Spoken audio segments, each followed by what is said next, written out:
5, 4, 3, 2, 1.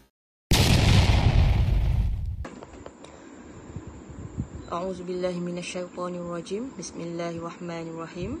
Melayang serindik di atas permatang, merbah berkicau di hujung muara. Pemanis kata selamat datang, awal bismillah pembuka bicara. Assalamualaikum dan salam sejahtera diucapkan kepada yang berbahagia Dr. Wan Nur Hayati binti Wan Osman, pensyarah bagi kursus CPE 5501, kaunseling kerjaya, dan seterusnya rakan-rakan seperjuangan yang dikasihi sekalian. Saya Cikgu Siti Alawiyah binti Abdul Fattah selaku moderator pada kali ini bagi meneruskan sesi pembentangan kita yang seterusnya yang akan disampaikan oleh si cantik manis dari negeri Melaka, bandaraya bersejarah iaitu Cikgu Rasinah binti Muhammad. Hadirin hadirat sekalian, sebelum ini kita telah disajikan dengan beberapa sesi pembentangan bersama rakan-rakan kita yang lain berkaitan dengan isu-isu dalam kaunseling kerjaya seperti isu keganasan di tempat kerja, isu salah laku seksual, OKU dan sebagainya. Namun pada kali ini kita akan disajikan pula tentang isu pasangan dual kerjaya yang akan disampaikan dengan lebih lanjut oleh pembentang kita pada kali ini. Hadirin hadirat yang dikasihi Allah sekalian. Sabda Rasulullah sallallahu alaihi wasallam maksudnya apabila kamu melalui iaitu bertemu dengan mana-mana taman syurga di atas muka bumi ini, maka hendaklah kamu berhenti untuk menikmatinya, iaitu hasilnya. Lalu para sahabat pun bertanya, "Ya Rasulullah, apakah dia taman-taman syurga tersebut?" Rasulullah menjawab, "Majlis-majlis ilmu." Hadis riwayat At-Tirmizi. Oleh itu, tanpa melengahkan masa, saya menjemput Cikgu Rasinah binti Muhammad untuk meneruskan sesi pembentangan beliau. Dipersilakan Cikgu.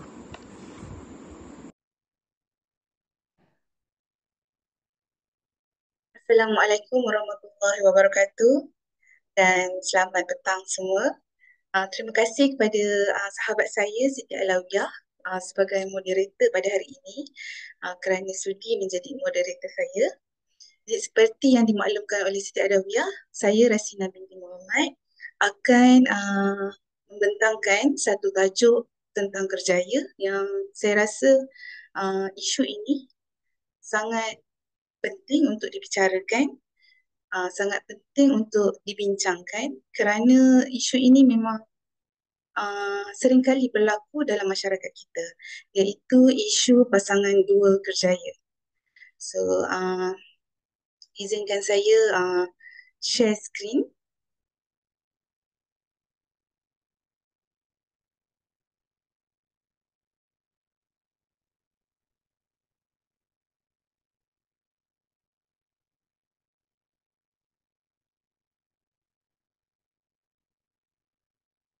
Okay.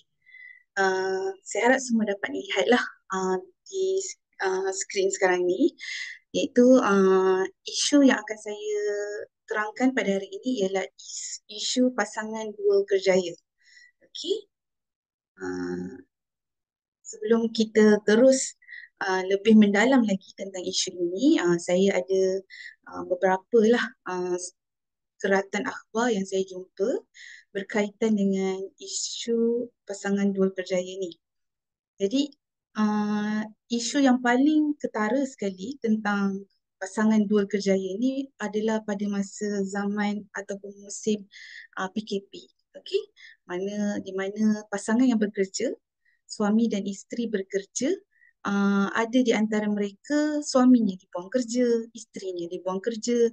Jadi berlaku masalah di situ.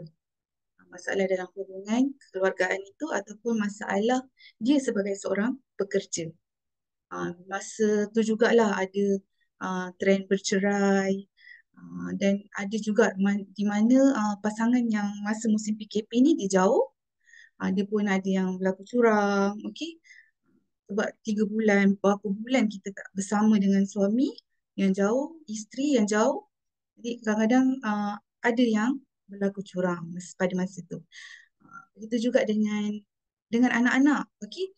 Bila ibu bapa bekerja, ada masanya ibu bapa tak dapat nak pastikan anak-anak ni pergi tak kelas online, ataupun masa tu PKP duduk dekat rumah sama-sama sibuk dengan komputer masing-masing, tak dapat nak pastikan anak-anak betul-betul ke masuk dalam kelas online ataupun tidak. Jadi banyaklah isu yang berkaitan dengan pasangan dual kerjaya ini.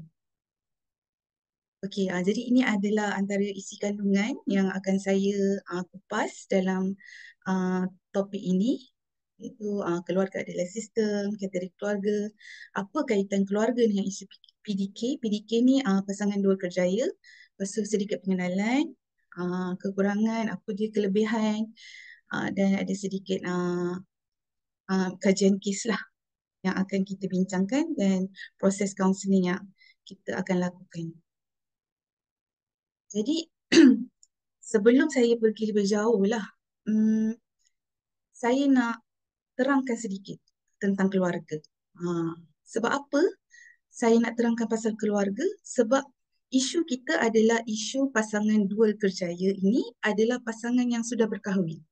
Maksudnya pasangan suami isteri. Bukan pasangan yang kita cakap couple, dia bekerja. Tak. Ini adalah berkaitan dengan pasangan yang dah berkahwin dan ada keluarga, ada anak dan mungkin juga dia duduk dengan ibu bapa dia. Jadi sebab itu saya kena kupas dulu apa itu keluarga. Okey. Jadi menurut Kamus Dewan,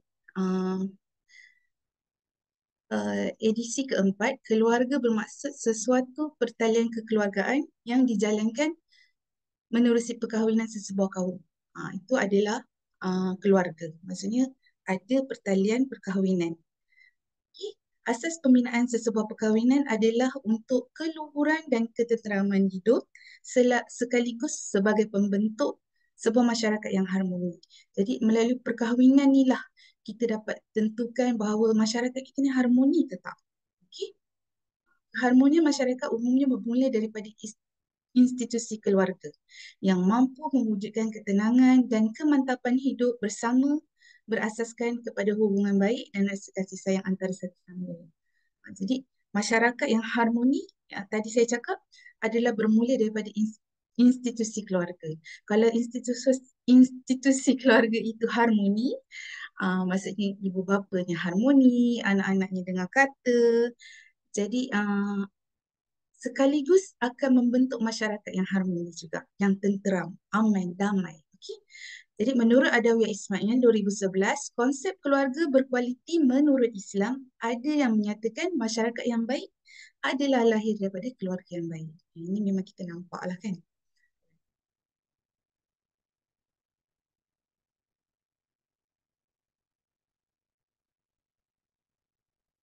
Okey, kategori keluarga. Kita dah tahu dah benda ni. Saya cuma nak refresh balik. Dah belajar dah masa kita sekolah rendah, kita dah tahu kan kategori keluarga. Iaitu kita ada keluarga asas dan keluarga kembangan. Keluarga asas adalah yang merangkumi ada ibu, ada ayah, ada anak-anak.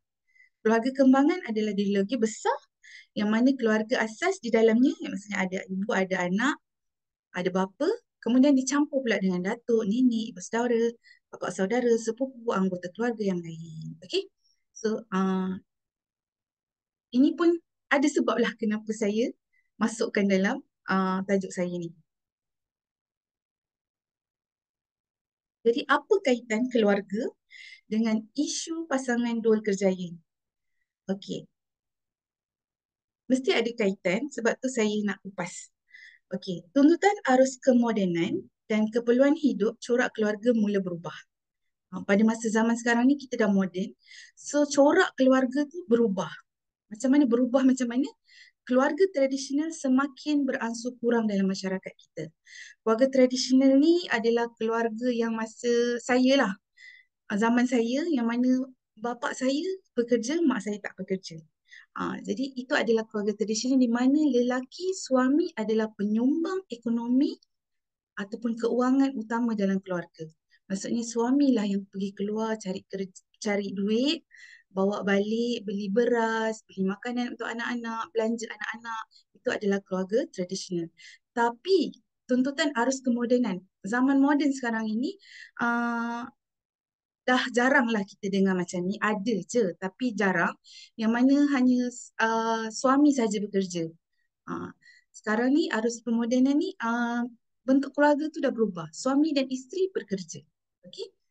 Jika pada masa dahulu keluarga lebih dominan dengan jenis tradisional iaitu yang mengangkat golongan lelaki sebagai penyumbang kewangan keluarga yang utama, manakala wanita sebagai individu yang menguruskan kerja-kerja di rumah. Jadi benda ni dah beransur berkurang pada zaman sekarang ni. Okey. Situasi ini dilihat kurang relevan dalam masyarakat pada hari ini yang mana golongan wanita kebanyakannya telah keluar bekerja dan ada antara mereka yang mendapat posisi dan jawatan yang lebih tinggi daripada lelaki. Ada, kena terimalah hakikat. Memang betul pun ada isteri yang berjawatan lebih tinggi daripada suami. Itu ialah arus pemodenan. So kena terimalah. Sebagai kaunselor kita kena alert dengan isu macam ini. Okey, so perubahan trend keluarga pada masa kini memberi kesan kepada banyak perkara, terutama sekali kepada semua ahli keluarga tersebut. Jadi benda inilah yang nanti, sebab benda inilah yang akan timbulnya isu-isu lain yang mana mereka akan mencari kaunselor. Alright? Boleh ke? So, pasangan dua kerjaya, apa tu pasangan dua kerjaya? Okey, pasangan atau keluarga dua kerjaya bermaksud kedua-dua pasangan suami dan isteri atau ibu dan bapa dalam keluarga yang berkerjaya dan mempunyai komitmen pekerjaan mereka sendiri. Okey, suami ada kerja dia, isteri ada kerja dia. Dua-dua keluar pagi, balik malam. Alright. Pekerjaan juga merangkumi pencapaian dalam kemajuan hidup, malah kerja yang dilakukan bukan hanya untuk sementara waktu sahaja. Biasanya kerja yang ada tu, yang dia sedang ada dalam jawatan tu adalah kerja yang kekal. Maksudnya dia bukan kontrak ataupun dia macam kerja kerajaan kan. Dia kekal, lama. Jadi sebab itu dia akan sedikit sebanyak mengganggu perjalanan keluarga tu. Mengganggu ke tak mengganggu ke, itu depends on macam mana pasangan handle keluarga tu. Okay? So, bagus tak sebenarnya kalau dua-dua bekerja? Boleh jawablah dekat mana-mana nanti, boleh PM saya, rasa setuju tak? Kalau kedua-dua pasangan bekerja, suami kerja, isteri pun kerja, ataupun tak sukalah isteri kerja, biar jelas saya yang cari duit. Awak duduk rumah. Mungkin benda ini ada terlalu subjektif. Ada orang suka, ada orang tak suka. Okay, so sebenarnya ada kelebihannya dan ada juga keburukannya lah. Jadi kelebihan pasangan dua kerjaya ialah yang pertama meningkatkan persamaan. Okay, meningkatkan persamaan ni dia boleh dikatakan mempunyai keseimbangan yang lebih baik dalam hubungan mereka, bersefahaman dan boleh menyelesaikan masalah. Contohlah, kalau pasangan sama kerjayanya, contoh cikgu, suami cikgu, isteri pun cikgu. Jadi dia ada benda yang sama dia nak share. Okey, balik rumah ada benda yang sama nak share. Macam tak puas hati tentang PBD ke, pasal UPSR ke. So, bila bercerita dengan isteri, isteri faham dan ada respons lah. So, shock lah kan bercerita dengan orang yang faham masalah kita dan sama-sama dengan tahu benda tu.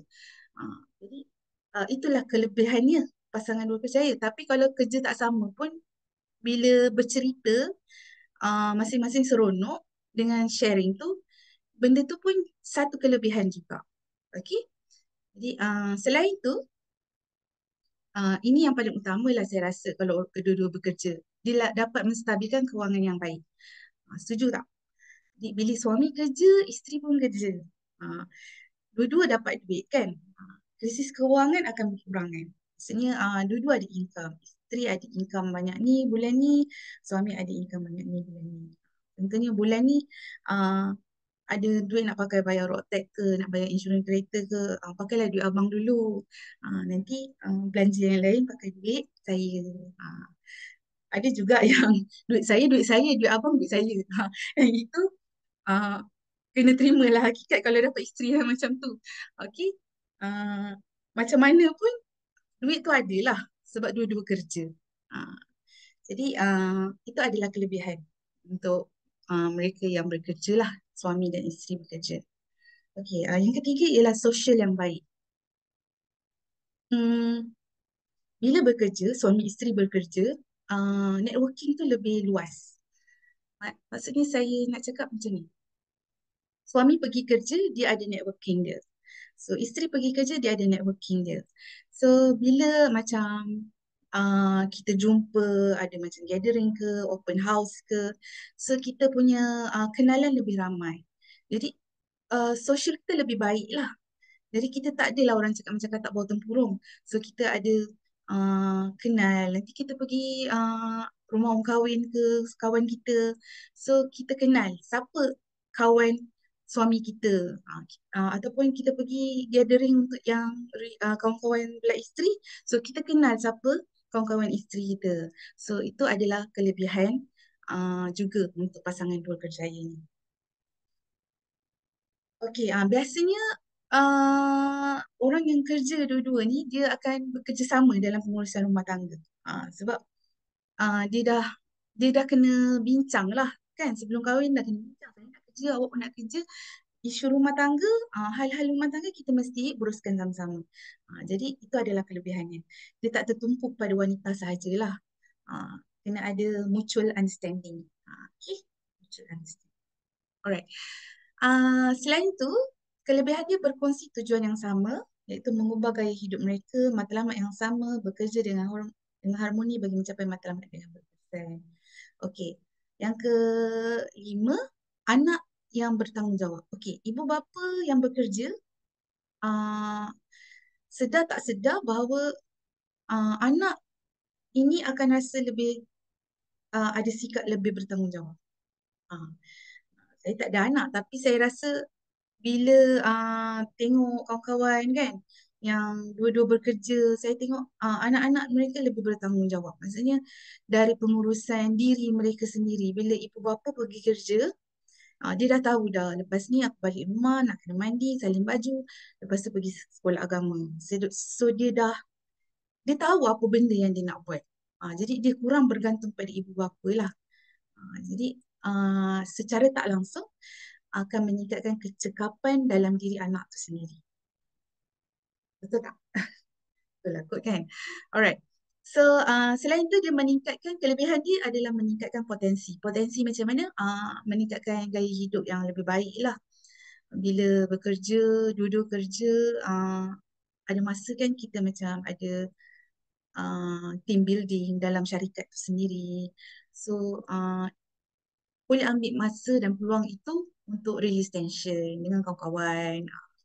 So, tak adalah kita rasa bosan sangat. Asyik dengan keluarga saja. Ada masa hidup kita ni perlu bersosial juga kan. Jadi, dua-dua bekerja ni pun ada kelebihannya. Dan ada juga keburukan dia. Okay. Kekurangan pasangan dua kerjaya. Apa keburukan dia? Kadang-kadang bila dua-dua bekerja, isteri kerja, suami kerja, dia akan meningkatkan tekanan terhadap kehidupan peribadi. Ni yang macam mungkin dia kerja yang dia dapat tu dia tak seronok pun. Tapi dia kena kerja untuk earn money. So dia kena ada duit. Tapi dalam masa yang sama dia rasa tak seronok. Jadi itu yang akan ada rasa tekanan. Okey, contohnya menjalankan tugasan secara serentak, sukar untuk mengekalkan kehidupan peribadi yang sihat. Kadang-kadang nak cari duit yang banyak sangat sampai kan tak terjaga kesihatan. Okey, saya ada baca baru-baru ni yang Foodpanda tu dia nak mengejarkan sangat duit trip dia. Dia boleh dapat seminggu 2,000 tapi akhirnya dia sengsara kerana slip disc. Okay, mungkin dia kerja tanpa henti sebab nak duit. Kan nak kumpul. Yalah, macam mana pun kita kena ingat tentang kesihatan diri. Okey. Kedua, kekurangan pasangan dual kerjaya ini ialah kesukaran dalam mengekalkan kehidupan berkeluarga dan kehidupan pekerjaan. Okey, pasangan perlu memilih untuk kemajuan peribadi atau kebajikan keluarga. Konflik berlaku apabila siapa yang akan berkorban dan sejauh mana untuk menjalankan tanggungjawab dalam keluarga. Ini itulah yang kadang-kadang kita tengok ada orang dia sampai pencen tu je jawatan dia. Dia tak ada nak macam upgrade dia punya level of life kan. Dia tak nak upgrade. Bukan dia tak nak upgrade, tapi mungkin dia memilih keluarga. Mungkin sebab kalau dia nak upgrade, dia kena pergi pindah, naik jawatan, nak naik pangkat kan. Tapi dia rela berkorban demi keluarga. Jadi inilah kadang-kadang bila saya je yang asyik berkorban, inilah yang akan datang rasa tekanan. Itulah nanti dia cari kaunselor. Okay, alright. Kekurangan yang seterusnya adalah kurang masa untuk bersama. Ini sudah pastilah. Keadaan ini berlaku apabila pasangan terlalu sibuk dengan pekerjaan sehingga tiada masa untuk bersama. Okay?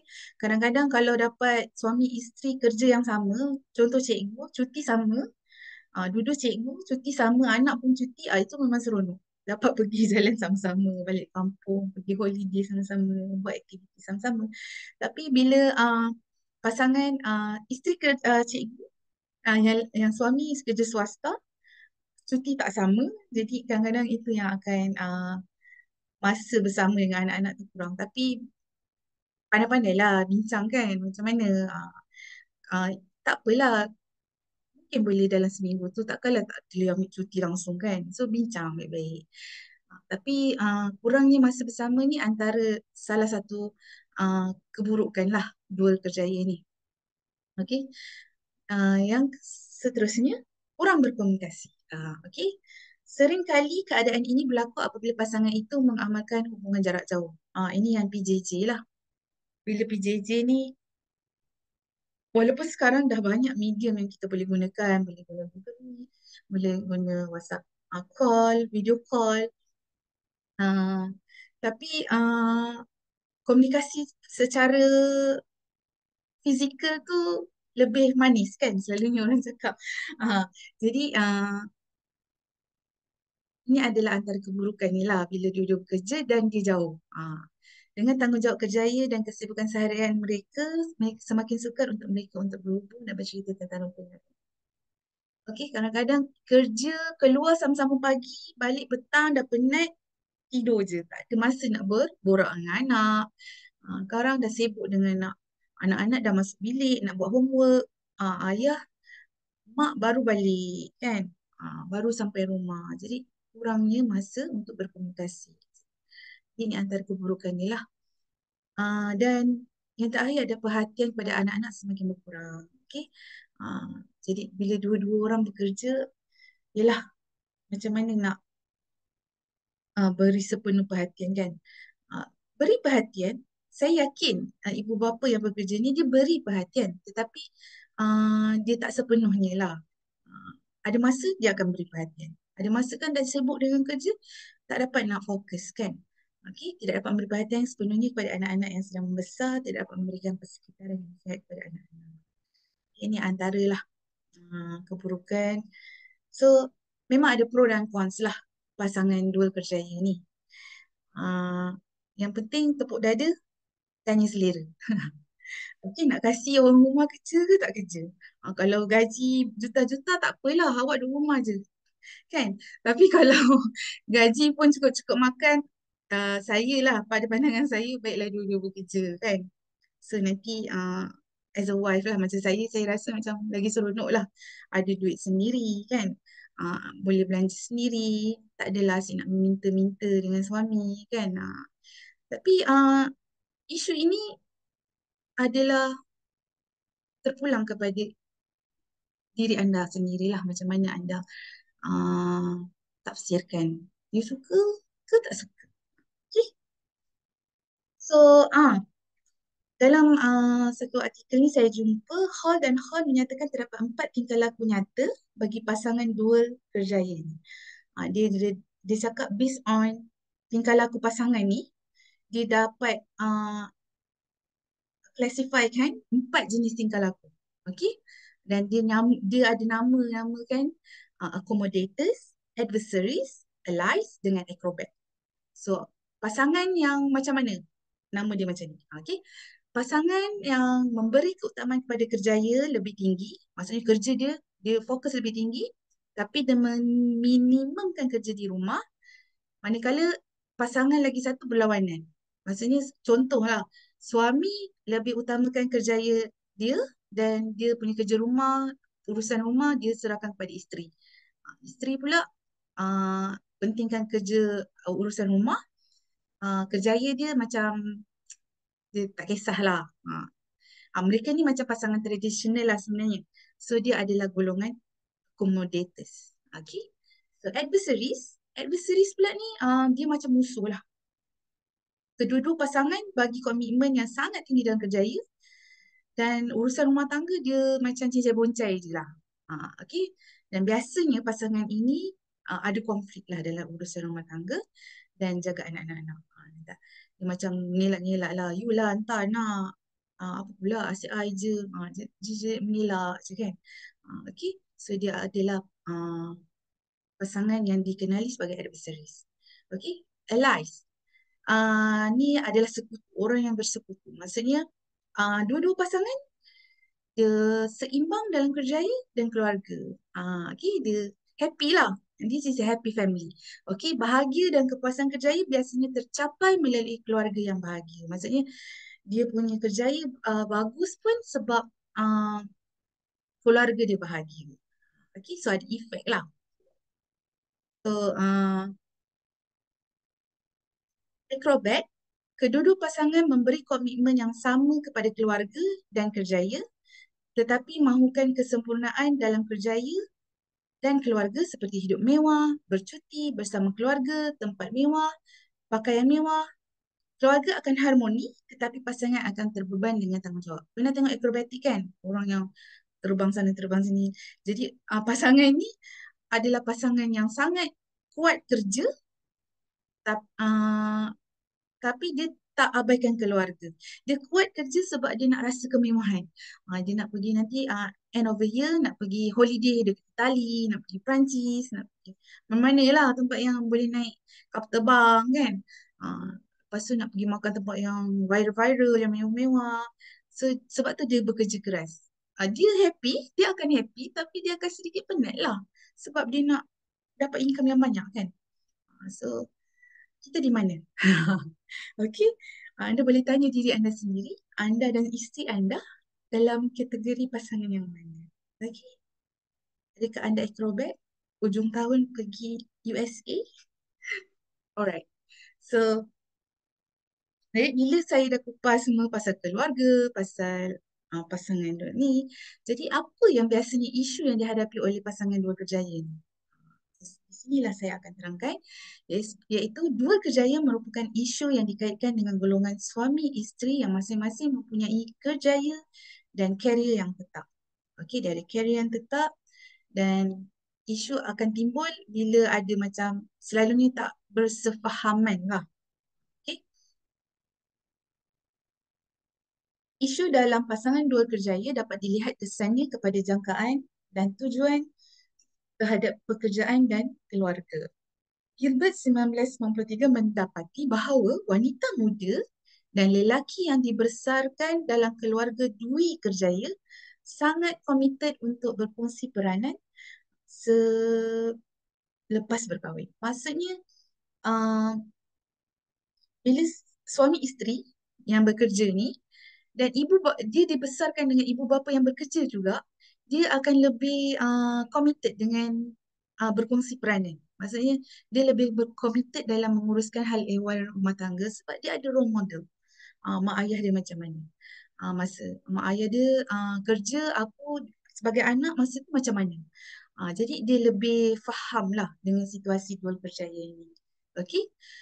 Menurut Goldenberg 2002, pasangan yang tidak menekankan pembahagian tugas dalam urusan rumah tangga sangat berpotensi terlibat dalam konflik interpersonal. Okay. Kalau dia tak ada betul-betul divide the work, the task in the family, dia tak betul-betul decide siapa yang kena uruskan ni, siapa yang kena uruskan ni, benda ni akan jadi konflik di akhir hari nanti. Okay. So, tekanan dan ketegangan konflik peranan tersebut akan menjurus kepada timbulnya isu perselisihan faham dan hubungan berkeluarga. Inilah yang nanti dicari kita, cari kaunselor. Okey. Tengok-tengok kaunselor pun ada masalah dua kerjaya. Macam mana tu? Alright. So, Berikut merupakan antara isu-isu yang perlu diberi perhatian khususnya dalam kaunseling kerjaya kerana masalah yang berlaku dalam keluarga boleh memberi kesan kepada kerjaya, begitu juga sebaliknya. Okey. Ini antara isu-isu dalam kaunseling kerjaya lah. Kepada isu pasangan dua kerjaya ini, ada beberapa isu yang biasanya terjadi lah. Yang pertama, expectation, tujuan bekerja dan keluarga. Okey, kajian oleh Gilbert 1993 mendapati golongan wanita dan lelaki yang terlibat dalam keluarga dua kerjaya lebih cenderung untuk berkongsi peranan dalam rumah tangga. Okey, biasanya mereka yang bekerja ni dia dah tahu dah sebenarnya peranan dia dekat rumah tangga macam mana, siapa nak uruskan rumah tangga. Biasanya dah dibincang. Perkongsian peranan, pengurusan rumah tangga, keuangan, penjagaan anak dan lain-lain biasanya telah dibincang bersama. Okey. Cabaran wujud, maksudnya konflik wujud bila tidak semua golongan lelaki sedia membantu isteri melakukan kerja rumah walaupun kedua-duanya mempunyai kerjaya. Isu dia jadi bila dua-dua dah pergi kerja kan. Tapi bila balik kerja, isteri masih bekerja lagi dekat rumah. Suami dah tak nak ambil pot dah. Tak nak tolong pun. Ini yang akan jadi isu lah. Sebaik-baiknya bila balik rumah, sama-samalah juga buat kerja. You tak masak pun tak apa. You kemaslah sikit barang-barang mainan yang anak-anak dah sepahkan tu. Ataupun you tengoklah anak kejap. Itulah maksudnya. Tapi cabaran jadi bila you tak nak ambil pot pun.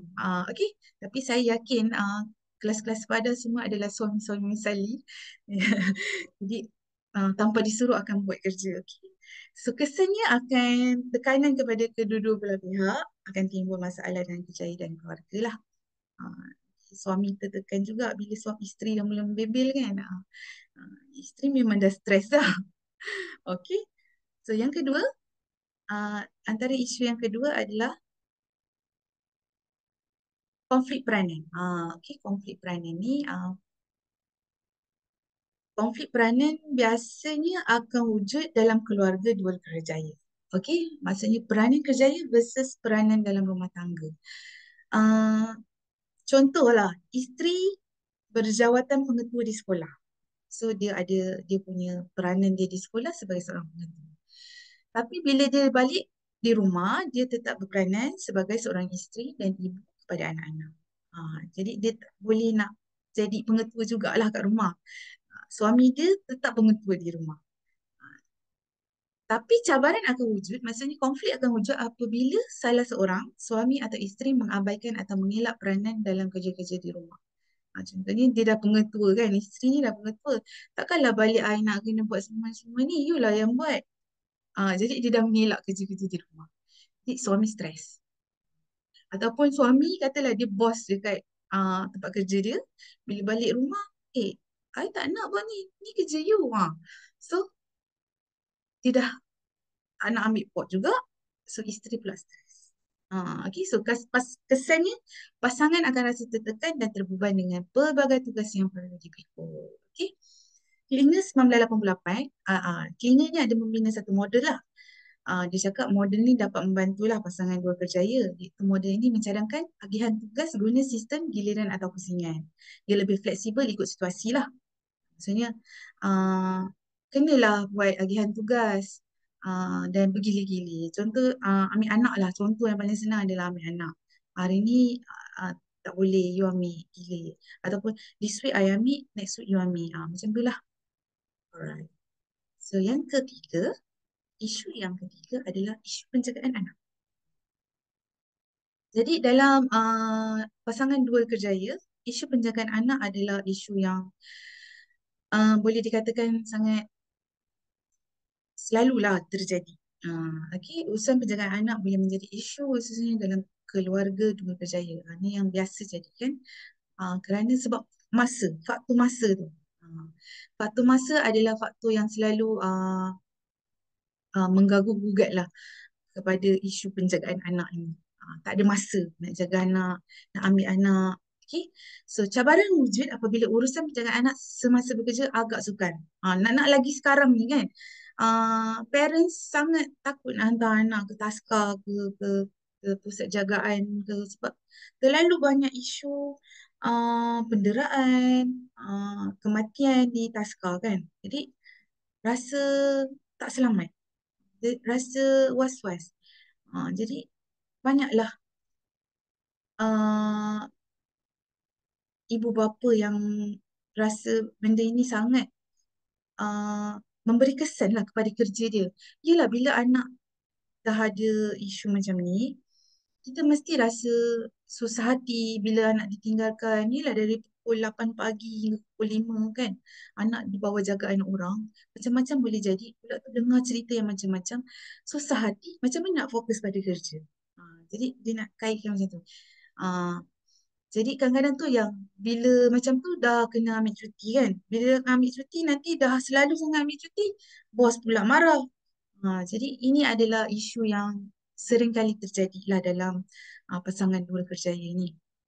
Okey, perlunya ada polisi. Jadi perlunya ada polisi seperti waktu rehat fleksibel, bekerja di rumah ataupun ada cuti kebabaan.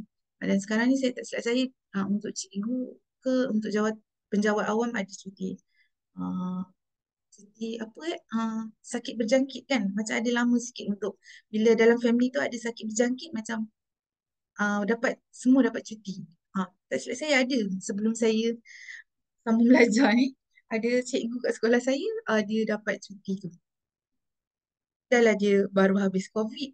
Lepas tu anak dia kena ada sakit berjangkit. Bukan COVID, dia bersama-sambung cuti dia. Jadi standby lah relief kan. Alright. Itu pun boleh jadi isu juga. Okey. Yang keempat adalah faktor hubungan. Okey. So persaingan dalam kalangan pasangan dua kerjaya biasanya dikaitkan dengan keinginan untuk mencapai matlamat kerjaya tertentu dan rasa ingin dihargai dalam kerjaya. Okey. Kita kerja, uh, kadang-kadang ada orang kerja dia nak sampai KPI dan dia nak dapat anugerah kan. Macam dia nak dapat APC ke, anugerah perkhidmatan cemerlang, pekerja terbaik bulanan. Jadi mesti ada rasa keinginan tu bila kita bekerja kan. Jadi bila cabaran wujud, bila mana pasangan kita dia tak dapat benda tu. Dia dah rasa dia dah all out dah. Katalah dia nak dapat pekerja bulanan terbaik bulan tu. Dia dah all out dah. Tapi tengok-tengok tak dapat. Jadi dia akan rasa frust. Frust itu akan bawa balik rumah, akan muncul. Kesan dia akan tak tak best lah. Kat rumah tu suasana dia tak best. Walaupun dia tak meluahkan, tapi dia nampak dalam cara dia menguruskan rumah tangga. Kadang-kadang tak pasal-pasal anak kena marah kan. Jadi ini adalah antara salah satu isu yang biasa terjadi dalam pasangan dua kerjaya ni lah. Okay, isu kesedihan yang tak dapat dihargai kan. Kadang-kadang frust kan. Jadi inilah yang nanti akan memberi kesan kepada pasangan sebelah tu. Katalah suami tak dapat achieve apa yang dia nak. Jadi dia dah muncul, dah munyuk, masuk bilik terus tidur, tak nak bercakap. Kan? Jadi isteri pula rasa macam, apa salah aku kan? Jadi isteri lah yang akan pergi jumpa kaunselor. Padahal suami yang masalah ni. So ini adalah antara faktor yang boleh menyebab kepada isu uh, pasangan dua kerjaya lah. Okay, selain isu-isu di atas, yang empat tadi tu, isu seperti personality individu dan pasangan, persefahaman antara pasangan, sikap, nilai dan pandangan individu terhadap kerjaya mungkin wujud dalam kaunseling kerjaya juga. Isu-isu ini perlu diberi perhatian bukan sahaja oleh kaunselor kerjaya, bahkan merangkumi pihak organisasi dan pembuat polisi berkaitan kerjaya dan keluarga. Macam isu cuti kan, isu waktu rehat fleksibel, bukan bawah tanggungjawab kaunselor kerjaya lah. Maksudnya ada kena melibatkan organisasi, pembuat polisi, orang-orang politik, kena bincang lah benda ni. Bukan berkaitan dengan kita sahajalah. Okey? Menteri-menteri kekeluargaan pun, wanita dan pembangunan dan keluarga pun kena ambil tahu jugalah isu ni. Okey? Okey, so dah cerita pasal apa itu keluarga, apa itu kebaikan dan keburukan pasangan dua kerjaya. Apa itu hmm, isu-isu yang biasa wujud dalam isu pasangan dua kerjaya ni, kita pergi kepada kajian kes. Kajian kes ni adalah berkaitan dengan Suhaili. Okey, Suhaili ni seorang perempuan lah. Suhaili dan Azizi sudah berumah tangga selama 6 tahun dan mempunyai seorang cahaya mata berusia 3 tahun. Suhaili 32 tahun merupakan seorang arkitek di sebuah syarikat pembinaan yang terkenal di Johor Bahru. Dan dia sudah bekerja di situ selama 6 tahun, manakala Azizi 36 tahun. Suaminya merupakan seorang jurutera di sebuah syarikat perkapalan di Johor Bahru dan sudah bekerja di situ hampir 10 tahun. Baru-baru ini anak mereka telah didiagnosis mengidap penyakit jantung berlubang oleh doktor. Suhaili telah berjumpa dengan kaunselor kerjaya meminta bantuan dan bimbingan bagaimana untuk menghadapi masalah ini. Suhaili sangat sayang kerjanya. Pada masa yang sama, dia juga ingin menjaga anaknya yang sakit tu lah. Nak jaga sendiri. Okey, suaminya pula meminta untuk berhenti kerja. Akibat isu ini, dia tidak dapat memberi fokus pada kerjanya. Suhaili ada menyatakan hasrat untuk membuat freelance arkitek. Okey, tapi masih tidak yakin apa yang perlu dibuat oleh Suhaili. So, Suhaili ni wanita, isteri dan ibu yang dalam dilema lah. Okey, dia arkitek, dah berpengalaman lah juga, ada 6 tahun pengalaman bekerja di sebuah firma. Suami dia engineer, uh, lebih berpengalaman dia 10 tahun. Dan dia tiba-tiba diduga dengan sakit anak. Kan? Kita ni hidup ni, kita ni kadang-kadang tanpa diduga ujian tu datang kan. Jadi ni adalah ujian untuk Suhaili. Jadi apa yang perlu dia buat? Dia nak jaga anak dia sebab dia sayang. Dia tak naklah anak dia letak dekat pusat jagaan kan. Dia nak jaga sendiri anak dia. Dalam masa yang sama dia sayang juga kerja dia. Sebab dah 6 tahun kan. So, tapi dia dah cakap dah dengan kaunselor dia nak buat freelance arkitek. Maksudnya suami dia suruh dia berhenti. Dia boleh terima lah untuk berhenti tu. Dia akan berkorban lah. Tapi dia cakap financial tu. Bila suami je yang bekerja, arkitek pun gaji besar juga kan. Bila berhenti tu mesti terjejas juga ke belanja kewangan di rumah kan. Jadi Suhaili dia rasa nak buat freelance arkitek lah. Tapi dia takut-takut. So apa kaunselor nak buat ni kan?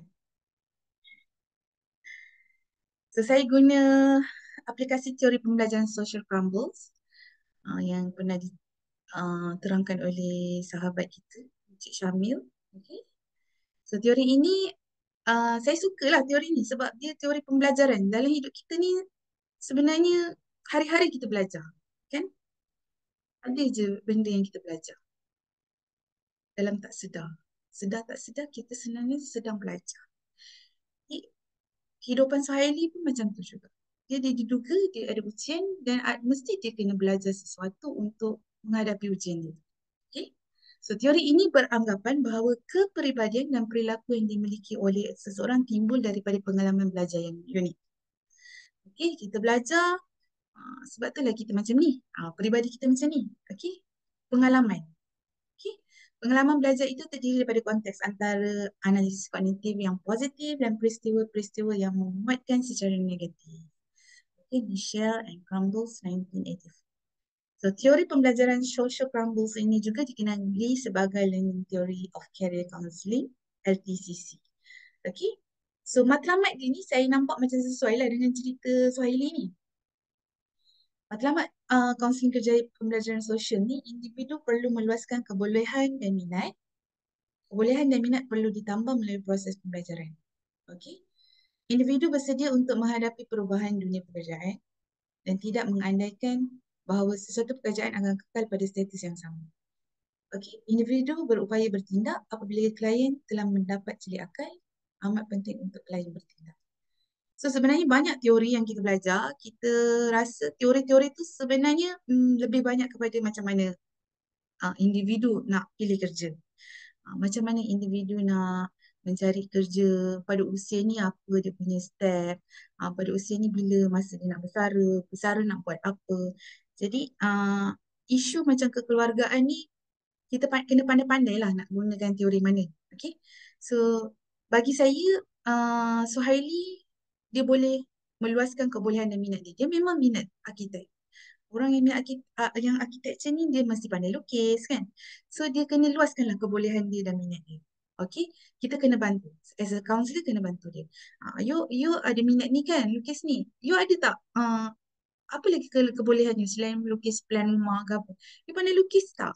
Mesti pandai kan? Biasanya budak-budak arkitektur ni dia bukan pandai lukis rumah je. Okay. So, kita buat dia celik akal. Okay. So, individu bersedia untuk menghadapi, dia kena bersedia menghadapi perubahan dunia pekerjaan lah. Mungkin dulu dia bangun pagi, pergi office kan? Anak pergi letak kat taska. Tapi dia kena bersedia untuk menghadapi perubahan ni. Dia bercadang untuk jadi apa? Freelance arkitek tu. Okay. Dia kena bersedia, dia kena duduk rumah, buat freelance tu secara online ke macam mana nak cari klien, dia kena belajar lah benda tu. Okay, dia kena menghadapi perubahan dia bekerja dulu tu, nak adapt dengan yang sekarang. Okay, dan dia kena akui yang dia kena kat rumah dan dia kena jaga anak juga. Okay, dan dia perlu diyakinkan oleh kaunselor bahawa setiap individu ni berupaya bertindak. Kita berupaya untuk bertindak. Bila kita dah ada input, dah celik akal, kita kena terus bertindak. Nak tengok outcome dia kan. Okay. So dalam teori Crumbles ni, dia ada satu uh, apa nak panggil ni? Model ke apa tak. Tapi dia sebut strategi lah. Okay. Iaitu plan happenstance dalam isu Swahili. Okay. Dia ada plan happenstance dalam isu Swahili ni. Michelle Levin dan Crumbles 1999 mengiktiraf tentang keperluan mengaplikasikan peluang-peluang dalam kehidupan seseorang yang boleh digunakan dalam proses pemilihan kerjaya. Okey, ni pemilihan kerjaya. Tapi Suhaili ni dah kerja kan. Tapi dia nak kerja yang baru. Jadi bolehlah guna plan happenstance ni. Happenstance ni adalah benda yang kebetulan. Bila dia tambah plan, maksudnya benda yang kebetulan kemudian dirancang. Kebetulan anak dia sakit. Jadi dia kena rancanglah sesuatu benda yang baru dalam hidup dia. Kebetulan. Kebetulan yang dirancang. Macam mana tu Okey. Jadi dia kena mula dengan 5 kemahiran yang perlu dalam plan happenstance ni. Yang pertama, ingin tahu. Okey. Digunakan untuk meneroka peluang pembelajaran dan membuat semakan semula terhadap pilihan yang dibuat berasaskan kejadian. Okey, dalam hal ni Suhaili dia boleh mula meneroka cara-cara untuk memulakan kerjaya sebagai freelance arkitek. Okey, dia perlu tahu bagaimana untuk menguruskan masa dan peranan di rumah apabila bekerja sendiri. Freelance ni kerja sendiri kan. Dan dia kena tahulah macam mana nak start. Ni macam bisnes lah juga. Bisnes sendiri, jadi dia kena tahu macam mana nak start. Dia kena baca, kena cari sumber-sumber yang boleh membantu dia. Okey. Yang kedua, dia tidak boleh patah semangat. Okey, dengan benda yang tiba-tiba kebetulan anak dia sakit pula. Kan? Jadi dia kena kuat semangat lah. Pelajari apabila terdapat kelemahan dalam pengalaman yang dilalui, contohnya seorang itu mohon pekerjaan dan sentiasa gagal. Percubaan berulang kali akhirnya membuahkan hasil dan dia ditawarkan pekerjaan. Okey, dalam kisah Hailey yang diuji dengan sakit anaknya, dia perlu terus bersemangat dalam kehidupan. Okay? Kita sebagai kaunselor, kita kena cakap macam itulah. Jikalau cubaan untuk menjadi freelance arkitek tidak menjadi, katalah tak jadi, dia perlu terus mencuba dan mencuba. Banyak membaca dan mencari sumber rujukan. Dia kena berguru lah. Bisnes tak boleh seorang-seorang. Dia tak boleh hanya baca saja. Okay? Dia kena belajar. Kena berguru. Orang yang bisnes ni kan. Lagi-lagi tentang arkitek. Okay. Yang penting jangan patah semangat. Dalam plan happenstance ni juga ada kemahiran fleksibel yang mana dipelajari melalui banyak kejadian yang boleh dijadikan peluang. Kebolehan dan minat seseorang perlu sentiasa fleksibel dalam menghadapi peristiwa-peristiwa ini. Okey, kerana peristiwa ini, Suhaili perlu lebih fleksibel dan memberi peluang kepada kebolehan dan minat yang dia ada. Okey, Suhaili mungkin tak perasan yang dia sebenarnya berkebolehan dia berbisnes. Okay. So dia kena beri peluang pada diri dia menjadi lebih fleksibel Bukan hanya pergi kerja office, pergi buat plan, lepas tu balik, jumpa klien, tapi dia sebenarnya berkebolehan untuk berbisnes juga. Okey. So mungkin dia boleh meneroka lagi minatnya yang boleh menjana pendapatan dari rumah sambil menjaga anaknya. Okey, seperti melukis, berkarya. Okey. Dia kena fleksibel lah. Dia jangan jadi apa orang cakap, jangan jumut sangat lah. Melukis plan je. You kena kembangkan. Jadi fleksibel. Mungkin boleh start lukis dekat canvas. Okey. Boleh jual ke orang, okay? Kat hotel-hotel. Kan sekarang banyak hotel-hotel yang letak gambar-gambar yang abstrak. Kan? So, dia kena cari peluang dan dia kena lebih fleksibel. Jangan jadi jumut, uh, aku pandai ni je. Padahal sebenarnya kebolehan dia macam-macam lagi yang boleh kan. So, kaunselor kerjaya boleh membantu Suhaili dengan memberi input-input yang berkaitan lah. Kaunselor kerjaya kena tolonglah dia cari-cari maklumat macam mana nak start apa nak buka galeri ke konon-kononnya lah kan. Kena bagi idea-idea macam tu. Okey. Yang keempat adalah optimis. Sentiasa optimis dalam proses pemilihan dan membuat keputusan. Okey, kaunselor kerjaya perlu meyakinkan dan memberi kata-kata positif kepada Suhaili atas keputusan dan pilihan yang dibuat. Suhaili juga begitu, dia perlu percaya dengan tindakan dan usahanya itu akan membuahkan hasil. Yang terakhir sekali adalah berani mengambil risiko.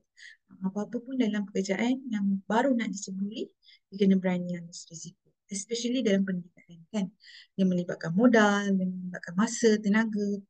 Jadi kena berani ambil risiko. Orang yang berjaya berani mengambil risiko. Walaupun Suhaili ragu-ragu dengan keputusan yang dia nak ambil ni, tapi Suhaili yakin dia perlu mencuba dahulu dengan sokongan pasangan dan keluarga.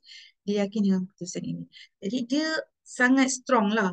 Sebab dia ada sokongan daripada pasangan dia, suami dia Azizi tu dan ahli keluarga dia.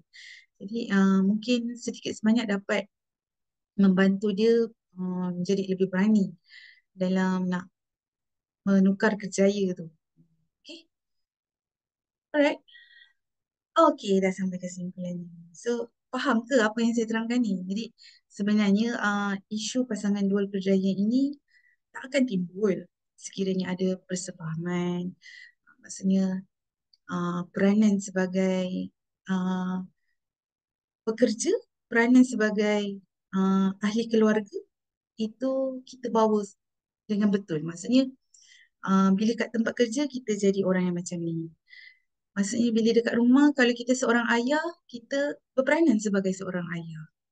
Jangan dekat rumah kita jadi bos pula. Kalau kat office jadi bos. Jadi sebenarnya tak ada isu pun.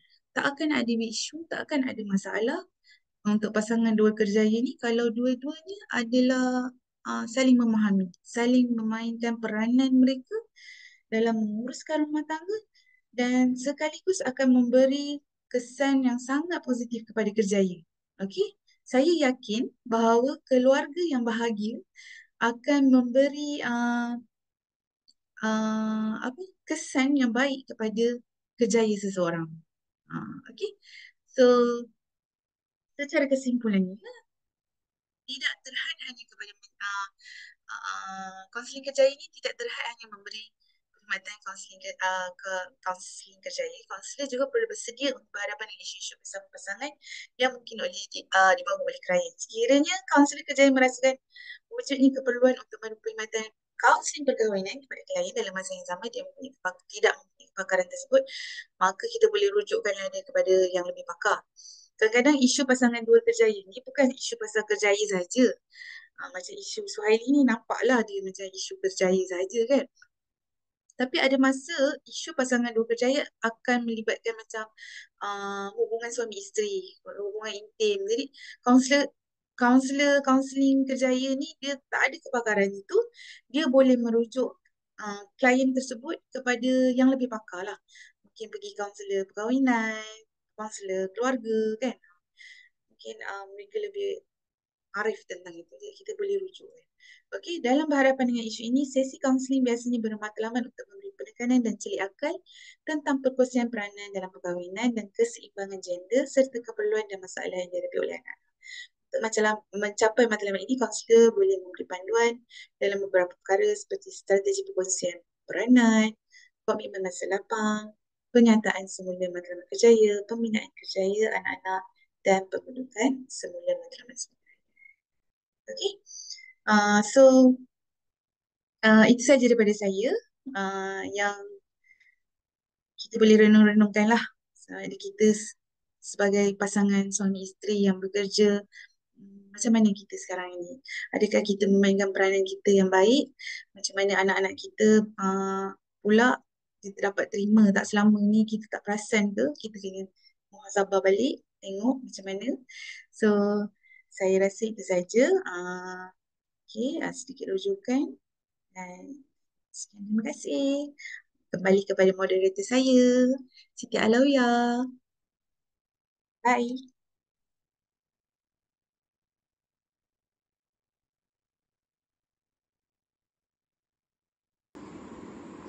Alhamdulillah, terima kasih diucapkan kepada Cikgu Rasina Muhammad atas pembentangan yang sungguh bertenaga dan sungguh bermaklumat itu tadi. Banyak input-input yang menarik dan terkini yang boleh diaplikasikan bersama dalam setting kerjaya kita pada masa akan datang, insya-Allah. Terima kasih sekali lagi Cikgu. Hadirin hadirat sekalian. Memandangkan sesi pembentangan kita pada kali ini dijalankan secara rakaman video, namun kita tetap membuka sesi soal jawab kepada rakan-rakan sekiranya ada atau terdapat sebarang pertanyaan berkaitan dengan topik ataupun tajuk pembentangan kita itu tadi. Sekiranya ada soalan, bolehlah dikemukakan melalui WhatsApp grup CPE 5501 Kaunseling Kerjaya ataupun boleh dikemukakan secara langsung kepada Cikgu Rasina. Untuk makluman semua, di sini saya ada menyediakan satu soalan. Diharap masing-masing bersedia ya. Soalannya berbunyi, menurut Hall dan Hall 1979, terdapat 4 tingkah laku nyata bagi pasangan dual kerjaya. Pernyataan berikut merujuk kepada tingkah laku yang mana ya? Dengar betul-betul ya. Pasangan ini sering bergaduh dalam urusan rumah tangga dan jagaan anak-anak. Pasangan memberi komitmen yang tinggi pada kerjaya namun mengabaikan rumah tangga. Saya ulangi sekali lagi. Menurut Hall dan Hall 1979, terdapat 4 tingkah laku nyata bagi pasangan dual kerjaya. Pernyataan berikut merujuk kepada tingkah laku yang mana ya? Dengar betul-betul. Pasangan ini sering bergaduh dalam urusan rumah tangga dan jagaan anak-anak. Pasangan memberi komitmen yang tinggi pada kerjaya namun mengabaikan rumah tangga. Jawapan rakan-rakan boleh diberikan dengan menggunakan kaedah yang sama seperti yang telah saya kongsikan sebentar tadi, iaitu dengan melalui grup WhatsApp Kaunseling Kerjaya ataupun boleh menghantar jawapan terus kepada Cikgu Rasina. InsyaAllah saya difahamkan bahawa hadiah menarik bakal menanti anda semua. Hadirin hadirat yang dikasihi Allah sekalian, justru sesi pembentangan ini telah sampai ke penghujungnya. Mohon maaf dari saya, anda ada terkasar bahasa, terlanjur bicara sepanjang mengendalikan pembentangan sebentar tadi. Sesungguhnya yang terbaik itu datangnya daripada Allah Subhanahu Wa Taala. Yang kekurangan itu adalah kelemahan saya sendiri. Sekian, wabillahi taufiq wal hidayah. Wassalamualaikum warahmatullahi wabarakatuh. Terima kasih.